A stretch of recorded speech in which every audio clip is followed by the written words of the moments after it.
ദേവി ദാരികനിൽ വിജയം വരിച്ച രേവതി നാളിൽ രേവതി വിളക്ക് ആഘോഷിക്കുന്നു.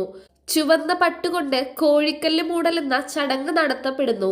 ഇത് ശത്രുദോഷം മാറാനുള്ള വഴിപാടായും നടത്തുന്നു. ക്ഷേത്ര സമുച്ചയത്തിന്റെ മൊത്തം വിസ്തീർണം 10 ഏക്കറാണ്. ചതുരാകൃതിയിലുള്ള ചുറ്റമ്പലത്തിനുള്ളിലാണ് ശ്രീകോവിൽ. ധ്വജപ്രതിഷ്ഠയില്ല എന്നത് ഈ ക്ഷേത്രത്തിന്റെ ഒരു പ്രത്യേകതയാണ്. ഈ ക്ഷേത്രത്തിന് മുന്നിൽ നിരവധി അരയാലും പേരാലുമുണ്ട്. ക്ഷേത്ര നിർമ്മാണ ശൈലി പരിശോധിക്കുമ്പോൾ ശിവക്ഷേത്രത്തിന് വളരെ പ്രാധാന്യം നൽകിയിട്ടുള്ളതായി കാണുന്നു. ശിവന്റെ പ്രതിഷ്ഠയോട് ബന്ധപ്പെട്ടതാണ് മണ്ഡപത്തിന്റെ നിർമ്മാണ രീതി. തിടപ്പള്ളി, വലിയ ബലിക്കല്ല്, നാലമ്പലം, ആനപ്പന്തൽ, മണ്ഡപം, ബലിക്കൽപുര, ഗണപതി പ്രതിഷ്ഠ, സപ്തമാതൃക്കൾ എല്ലാം തന്നെ ശിവക്ഷേത്രത്തിന്റെ ശില്പശാസ്ത്ര വിധിപ്രകാരമാണ്. ശിവന്റെ ശ്രീകോവിലിന് നേർക്കാണ് മുഖമണ്ഡപം സ്ഥിതി ചെയ്യുന്നത്.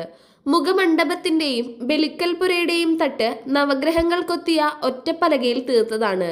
മണ്ണുത്തരം, ചിറ്റുത്തരം മുതലായവയിൽ രാമായണം, മഹാഭാരതം എന്നിവയുടെ ഭാഗങ്ങൾ ചിത്രീകരിച്ചിട്ടുണ്ട്.